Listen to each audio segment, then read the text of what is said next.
দেশের চলমান পরিস্থিতির কারণে 1 আগস্ট পর্যন্ত এইচএসসি ও সমমানের পরীক্ষা স্থগিত করেছে শিক্ষা মন্ত্রণালয়। এ নিয়ে মোট 8টি পরীক্ষা স্থগিত করা হলো। আন্তঃশিক্ষা বোর্ডের সমন্বয় কমিটির সভাপতি জানিয়েছেন, শিগগিরই প্রকাশ করা হবে স্থগিত পরীক্ষাগুলোর রুটিন। সিলন ফ্যামিলি ব্লেন্ডের কড়ালিকার আর সতেজ স্বাদের পারফেক্ট ব্লেন্ডে স্বপ্নেরা মেলুক টানা। 18 জুলাই এবার প্রথম এইচএসসি পরীক্ষা স্থগিত করেছিল শিক্ষা মন্ত্রণালয়। পরিস্থিতি অবনতি হলে দ্বিতীয় দফায় স্থগিত করা হয় 21, 23 ও 25 জুলাইয়ের সব শিক্ষা বোর্ডের পরীক্ষা। বৃহস্পতিবার আবারও 28 জুলাই থেকে 1 আগস্ট পর্যন্ত এইচএসসি ও সমমানের পরীক্ষা স্থগিত করেছে মন্ত্রণালয়।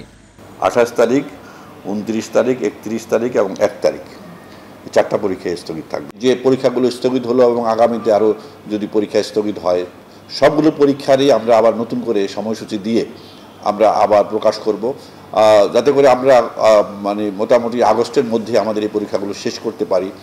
এ নিয়ে চলমান এইচএসসির মোট 8টি পরীক্ষা স্থগিত করা হয়েছে।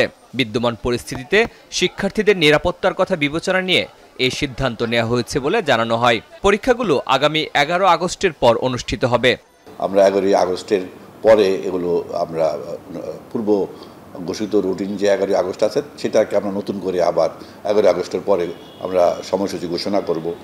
একদিকে সংঘাত সহিংসতার কারণে উদ্বেগ উৎকণ্ঠা, অন্যদিকে পরীক্ষা স্থগিতের কারণে অনিশ্চয়তা আছে শিক্ষার্থী আর অভিভাবকদের মাঝে।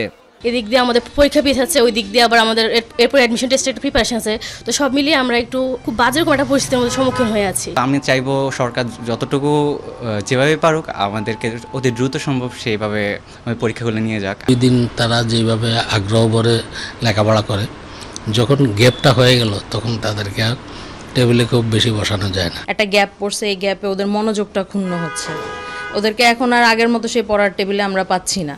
তবে আন্তঃশিক্ষা বোর্ড সমন্বয় কমিটি বলছে, পরীক্ষা পেছানো নিয়ে চিন্তিত হওয়ার কোনো কারণ নেই। ফল প্রকাশের জন্য যে সময় পাওয়া যাবে তাতে করে উচ্চশিক্ষায় ভর্তির ক্ষেত্রে শিক্ষার্থীরা সমস্যায় পড়বে না। শরীফুল ইসলাম খান, যমুনা নিউজ, ঢাকা।